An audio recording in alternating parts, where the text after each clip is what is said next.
Всем привет! Сегодня модель немецкой самоходной установки Штук-42.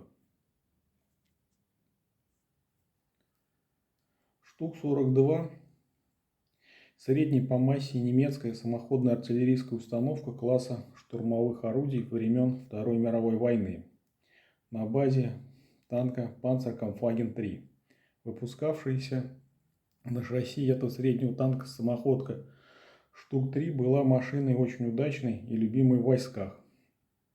Выпускалась всю войну и претерпел несколько серьезных модификаций. Одной из них стала установка гаубицы. Боевой опыт 1940 года показал недостаточную мощь снаряда 75 мм против полевых укреплений. Поэтому было принято решение об установке на данную САУ 105 мм легкой полевой гаубицы. Проектированием и изготовлением занималась фирма Alket. У серийных Штук-3 модификации F заменили 75 мм пушку на 10,5 см адаптированную под установку в САУ полевую гаубицу Штук-42 с длиной ствола 28 калибров фирмы Rheinmetall Borsig с новым дульным тормозом, получив таким образом первый прототип Штук-42.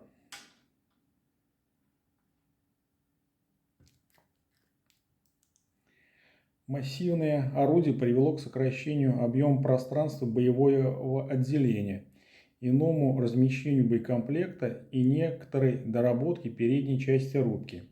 Орудие имело возможность наведения по вертикали от минус 6 градусов до плюс 20, а по горизонтали в пределах 20 градусов. Большая часть гаубиц оснащалась двухкамерным дульным тормозом. Орудие устанавливалось в сварной или литой маске. Новая машина сохранила все преимущества своего предшественника: высокую надежность, хорошее бронирование, низкий силуэт. Из недостатков можно отметить лишь уменьшившийся из-за более крупного калибра и раздельного заряжения боекомплект, составлявший 36 снарядов с бронебойными, осколочно-фугасными или кумулятивными снарядами. Программа производства предусматривала выпуск 12 опытных штурмовых гаубиц. Первый прототип был собран в марте 1942 года.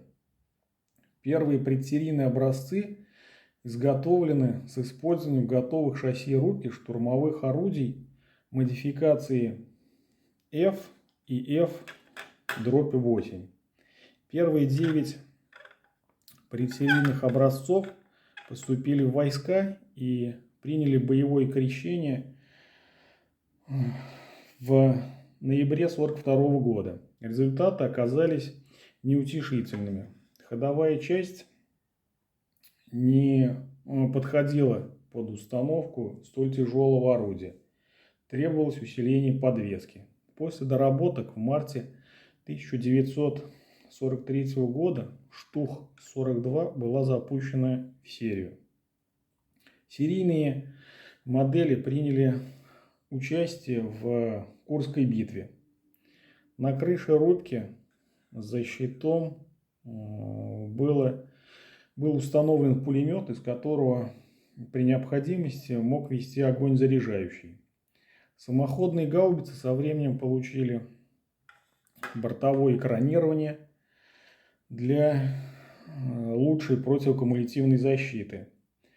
На машинах более позднего выпуска наносилось покрытие циммеритом. Все гаубицы приняли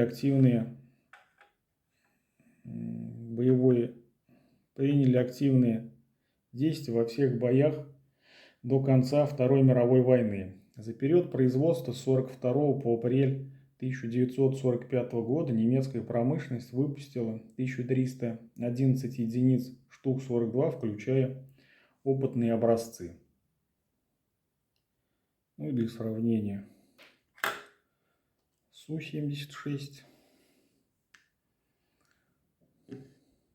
Су-85